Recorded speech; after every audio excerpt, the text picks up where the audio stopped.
ચૈત્રી પૂનમના ભવ્ય લોકમેળાનું આયોજન કરવામાં આવે છે। આ વર્ષે મોટી સંખ્યામાં શ્રદ્ધાળુઓએ તેમજ પગપાળા સંઘોએ માતાજીના દર્શનનો લાહવો લીધો હતો। સમગ્ર ઉત્તર ગુજરાતમાંથી આવતા માર્ગો યાત્રિકોથી ઉભરાઈ ગયા હતા। કાળઝાળ ગરમી હોવા છતાં માતાજીના દર્શનાર્થે પગપાળા નીકળેલા યાત્રિકો માટે માર્ગમાં સેવાભાવી સંસ્થાઓ અને યુવાનો દ્વારા સેવા કેમ્પો ઉભા કરાયા હતા, જ્યાં ચા પાણી, નાસ્તો, ઠંડી છાશ, ફળફળાદી તેમજ ભોજન અને આરામ સહિતની સુંદર સુવિધા ઊભી કરાઈ છે।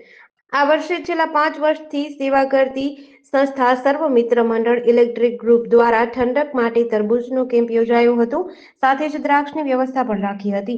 દર વર્ષે પગપાળા ભક્તો માટે જુદી જુદી ફળફળાદી કે નાસ્તાનું વિતરણ થતું હોય છે।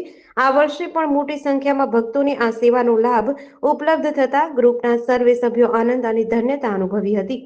હું રતનપર ગામથી અમારા પદયાત્રી ચોટીલાથી જે ભાવિ ભક્તો હાલીને જાય છે એની માટે અમારા સર્વ મિત્ર મંડળ ઇલેક્ટ્રિક ગ્રુપ તરફથી દર વર્ષે છેલ્લા 5 વર્ષથી અમે આ સેવાનો રથ ચલાવીએ છીએ।